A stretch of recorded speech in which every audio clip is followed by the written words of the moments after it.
changing our system from the current K through 12, which across New York State, which is K through 12, and moving it to a pre-K through 10.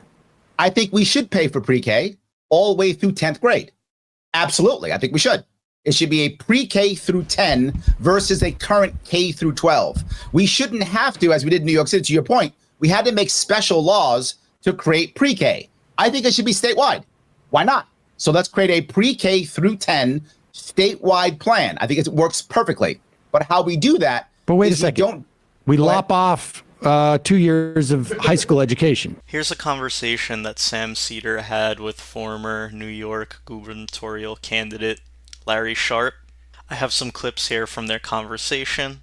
I want to walk through and explore some of Larry Sharpe's ideas here, some of his policies, and zero in on some of my thoughts regarding this. Starting off here with the idea to cut 2 years of high school. Let's jump in. But what is it about libertarianism?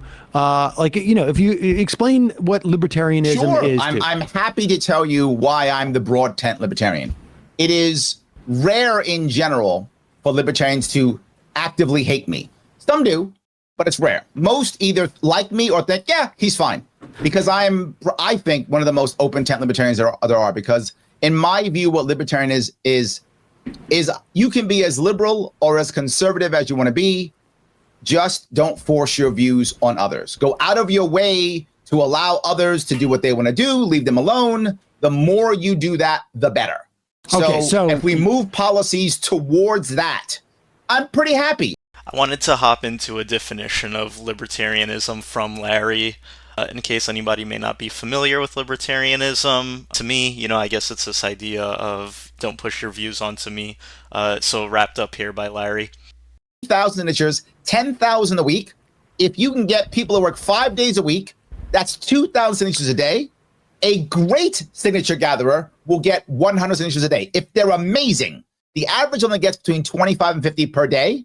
So now that means I need like 40 or more people to work 5 days a week, 10 hours a day for 5 weeks straight. Impossible. I think everybody can agree that number is prohibitive for any party that isn't like, awash in cash. I would argue, I go further than that, because here's the data that actually happened now. A multimillionaire, Harry Wilson, couldn't do it. A sitting congressman couldn't do it. So it's not prohibitive. It is impossible. Okay. They are literally awash in cash. Okay. And they couldn't do it. Okay. So, but obviously the parties can do it because they have a party apparatus already set up. Parties don't have to do it. They are automatically on. Oh, Democrats and Republicans Correct. are automatic. Okay. That's my point. Nobody can do it. Okay. So the parties that are established are on automatically. Okay, and so you're going to court to try and fight this and show that it's and presumably we'd want to return it back to basically the way it was, 15,000 signatures, and okay. I support going back to. I like this commentary here by Larry about third parties. Very prohibitive to get onto the ballot. Stops third parties in their tracks here, right? Paying through local taxes. I think a separate fund is a better way of funding our school system. And you do it literally per student that is in that district. They get a flat fee. Right now, the state pays about $29,000, give or take, per kid in New York State per year. And we usually rank in the bottom 25 of the states, generally speaking, sometimes around 26, 27, sometimes low as 33, 34, depending upon what you're looking at. But we tend to rank low on education, spending the most in the entire nation. So I'd rather lower that number and go from a specific fund, a fund which is a New York State trust, similar to what they do in Norway, what they do in Singapore, that kind of thing. Funded heavily by private capital. Private capital right now is spending a lot of time trying to find places to put their money. Sadly for us, they're doing a lot of it in real estate. And as they start buying all the real estate, they're raising real estate property and making families unable to purchase housing. They're turning us into renters when some people don't want to be renters. I'd rather pull them out of the real estate market and put them instead into that trust. It'll be a trust that they will put into, and it's not debt. They get a dividend every year based upon how much money we create, backed by the tax base of New York State, which is about $80 billion or so in that area. So that fund now funds schools. If that funds schools, then there is no need for school tax. If we can end school tax, that will lower property tax by about 50% across the state as a general rule, depending on where you live.